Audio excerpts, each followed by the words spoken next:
Hello and welcome to the Extremis podcast extra.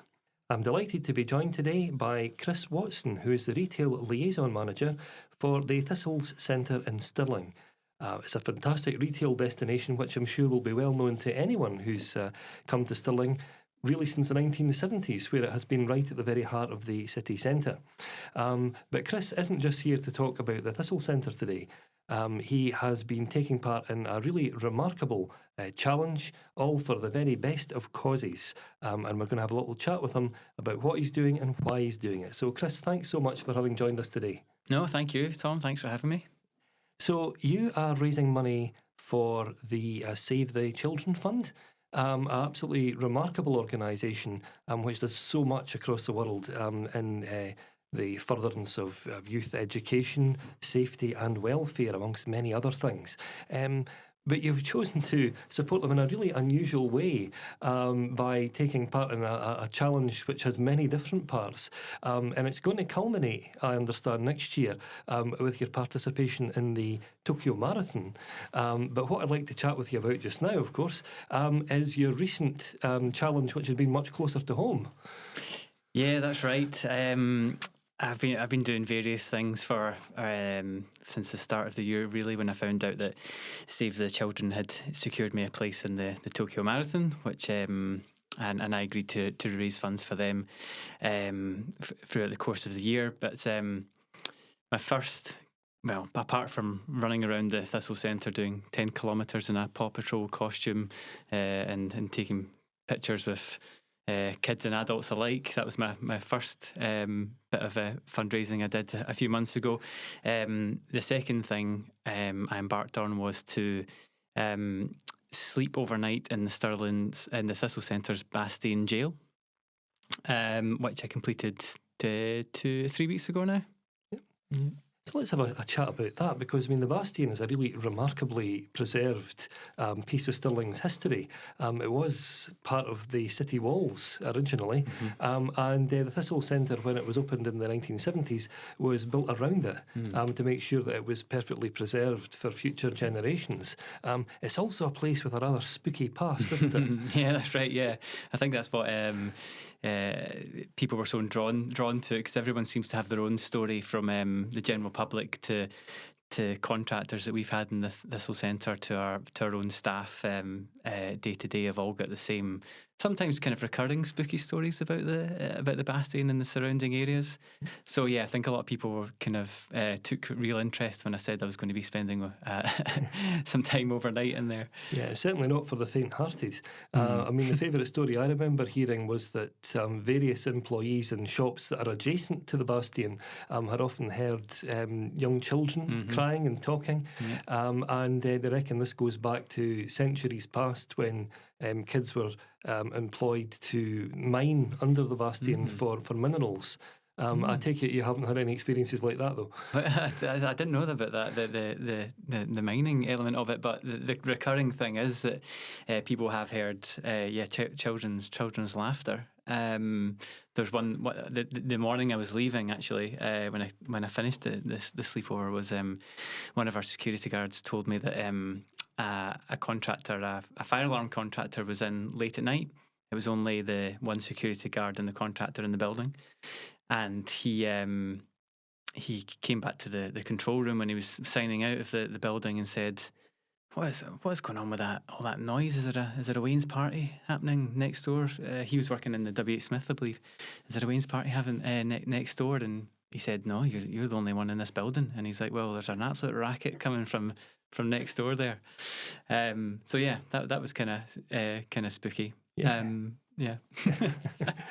But I mean, it's an amazing place, and if you are visiting the Thistle Centre and you'd like to pay a visit, it is open to the public, and there's some fantastic historical reenactment and audio reenactment down there, and also lots of interpretation boards which explain why it is such a significant place.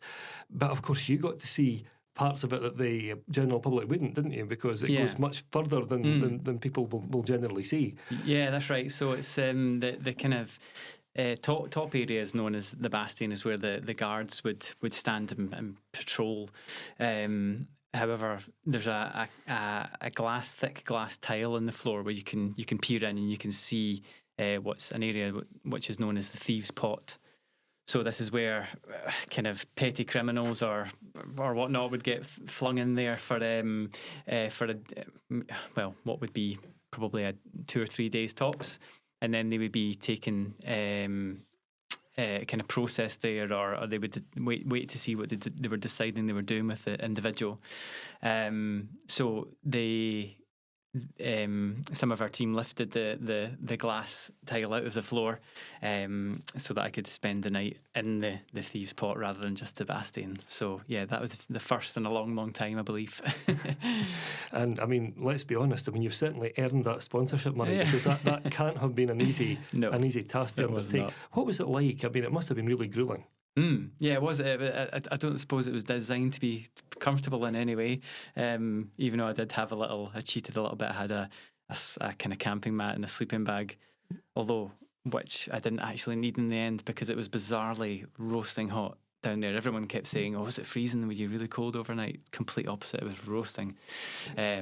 So yeah, not the most pleasant of night's sleep, I would have to say.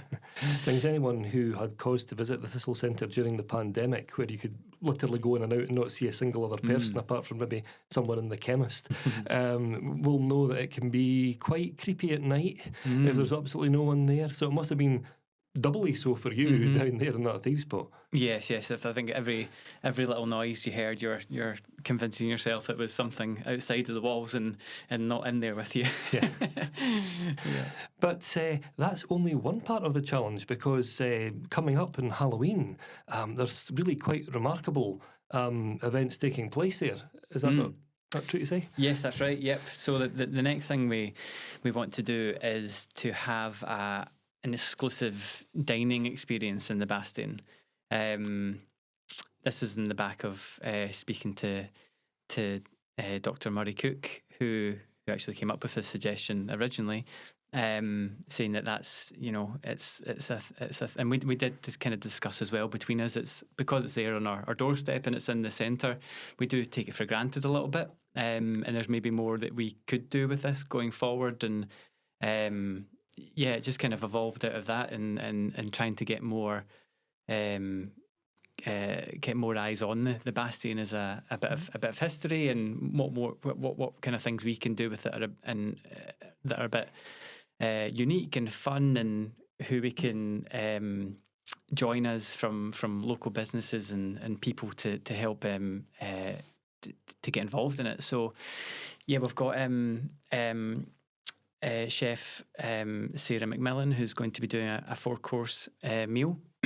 This will be, the food is kind of inspired by the food that was which was the French influence taken to Scotland during around about that time, and the gantry, which is the wine and whiskey and various other alcohols shop in the Stirling Arcade, is going to be doing a wine pairing as well with Sarah's Foods. So that's Alan Irvin of the gantry. It's going to be talking people through their wine pairings, and he, after the meal, will also be doing I think we've got it down to 1 gin and 2 whiskies to end the night.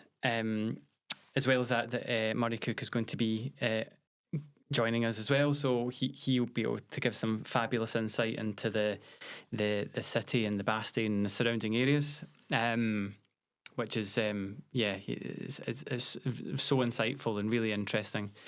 And as well as that, the David Kinnaird, aka the Happy Hangman, who does the Stirling Ghost tours up at the Stirling Jail, is also going to be joining us for some maybe some more of the spookier element of the Bastion. No, it's really fantastic that a representative from Stirling's top retail destination, and certainly one that has been respected and visited by so many over the years, is really taking this effort to support such a worthwhile charity. But you're no stranger to being a winner, of course, because am I right in thinking a few years ago you and your wife were pointless champions in the BBC? Yeah, that's right. Yeah, we I can't think of the year. I think it was 2019. We applied for Pointless. Probably like a lot of people, just were sitting around the TV playing along with the show at home and thought, yeah, I could do that. I could win that easy. We just put an application in, and it was quite a process actually, because you had to almost interview to go on the show. You had to play a scaled down version of a game in a kind of conference room in a hotel in Glasgow.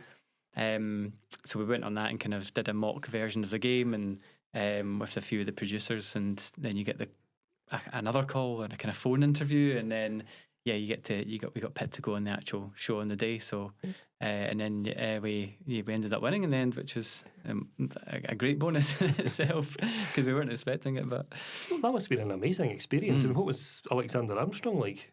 Yeah, top guy. Yeah, they're both. It was I know Richard Osman's now not on the show, but it was him and Alexander at the time, and yeah, so nice. Like, they were really attentive and spoke to everybody, and were really nice people. Yeah, it was good fun. And it would be remiss of me not to ask, what was the winning question? Oh, the winning question. Yeah, so the winning question was the top 50 cities in either Europe, Asia, or North America that have the tallest building, if that makes sense. Yeah. And our winning answer was Hamburg. Hamburg in Germany, yeah. Fantastic. So, moving back to your current challenge, of course, you're preparing for this Tokyo Marathon, which isn't far away now. I mean, how is the preparations going for it? Yeah, good. Yeah, I'm going for a quite a specific time. I want to do it in under 3 hours or less, hopefully. You can the marathons generally have what's called good for age category. So depending on your age, and if you get within a certain time frame for finishing, you can then get automatic entry into another world major marathon. So I'm shooting for one of those times, but it's the training is no joke. It's 6 days a week currently, and a lot of miles in a week. But it's going well. Yep. Yeah. And any specific reason why you've chosen Save the Children to be the beneficiary of your efforts? Is it just because it's such a worthwhile charity, or? Mm-hmm. Yeah, it's for the Tokyo Marathon specifically, this is the first year that they have allowed any charities outside of Japanese charities. So if you wanted to have a charity space for Tokyo, it needed to be an internal Japanese charity. So this is the first year. So my first port of call was to see if Save the Children were one of the chosen charities that they were working with, which they were, which was great. I think it's for me, it's one of these charities, and where I think we're so desensitized now to a lot of the plight worldwide that kind of children are going through, and there's so many conflicts and our natural disasters, like in the earthquake in Afghanistan recently, and the conflicts in Sudan, and Gaza at the moment. There's I think the people and children in these areas need the support more than ever, really, as well as the kind of day-to-day work they do to prevent deaths in children under 5 from curable diseases and infections and things like that. So yeah, I think it's as I say, it's easy to be kind of desensitized to these issues, and yeah, I just wanted to do my bit to support it. And if anyone's out there listening and they're hearing about all of these efforts that you've been going to with these various challenges, how can they help support you and get involved? Do you have a Just Giving page? Yeah, I've got a Just Giving. It's Chris Watson. I think if you just Google Chris Watson Tokyo Marathon 2026, it should come up. And you'll see in the Thistles Centre in Stirling, if you go on to any of the posts I've been doing about my fundraising, the link will be there as well. So yeah, you'll get it there quite easily. Yeah. Yep, no, that's fantastic. Well, thanks so much, Chris, for having taken the time today to explain about what you've been doing, and for such a fantastic charity. No problem at all. No, happy to be here. Thank you very much for having me on. Yep, so it's been great to have a chat with you, and if you're at home and you would like to support such a worthwhile cause, then I hope that you will certainly check out Just Giving, or indeed the socials on the Thistle Centre, where you might find the further details, and support Chris in the efforts that he's going to. So thank you very much, everyone at home, for having listened, and I do hope that you'll tune in again soon.